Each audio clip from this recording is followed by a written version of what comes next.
মাত্র ১০ মিনিটে ঘরে তৈরি করে নিতে পারবেন একদম পারফেক্টভাবে গোলাপ জামুন মিষ্টি। যে কখনো মিষ্টি পারফেক্টভাবে তৈরি করতে পারেন না, অবশ্যই একবার হলো এই রেসিপিটি দেখে এই মিষ্টিটা বানিয়ে নিতে পারবেন। একদম পারফেক্টভাবে সবাই পছন্দ করবে এই মিষ্টিটা। প্রথমে আমি ১ কেজি দুধের ছানা কেটে রেখেছি। এখন একটি বাটিতে নিয়ে নিয়েছি ৫ চামচ আটা বা ময়দা যেকোনো একটা নিলেই হবে। এরপর নিয়েছি ২ চামচ সুজি, ২ চামচ ঘি, ১ চামচ চিনি। এখন শুকনো উপকরণগুলো একসাথে আমি মেখে নিচ্ছি। মাখানো হয়ে গেলে এটা ছানার সাথে ভালোভাবে মেখে নেব একটু জল দিয়ে। এখানে জল বা দুধ যেকোনো একটা দিয়ে মেখে নিতে পারেন। সফট একটি ডো বানিয়ে নিব। এতে করে মিষ্টিটা অনেক নরম তুলতুলে হবে।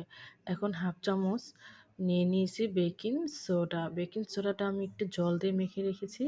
এখন ডোর সাথে ভালোভাবে মেখে নিয়ে গোল, গোল মিষ্টি শেপ করে নিয়েছি। আপনারা আপনাদের পছন্দ মতো মিষ্টি শেপ করে নিতে পারেন। এখন পরিমাণ মতো দিয়ে দিচ্ছি একটি কড়াইতে তেল। তেলের মধ্যে দিয়ে দিয়েছি মিষ্টিগুলো। এখন অল্প তাপে ভেজে নেব। পছন্দ মতো কালার আসলে নামিয়ে নেব। এখন অন্যদিকে একটি পাত্রে আমি মিষ্টি শিরা বসিয়ে দিয়েছি। যেহেতু মিষ্টি শিরাটা গরম আছে, এর জন্য আমি মিষ্টিটা একটু ঠান্ডা করে নিয়েছি। হালকা মৃদু গরম অবস্থায় এই মিষ্টিগুলো আমি শিরার মধ্যে দিয়ে রান্না করে নেব ৫ মিনিট ঢাকা দিয়ে। ৫ মিনিট পর দেখাচ্ছি কতটা সুন্দরভাবে ভিতরে রস ঢুকে গেছে, মিষ্টিগুলো কতটা সুন্দর পারফেক্টভাবে তৈরি হয়ে গেছে। বাসায় একবার হলেও তৈরি করবেন। আর আমার চ্যানেলটাকে অবশ্যই সবাই সাবস্ক্রাইব করবেন। ভিডিওটি ভালো লাগলে অবশ্যই লাইক, কমেন্ট, শেয়ার করবেন।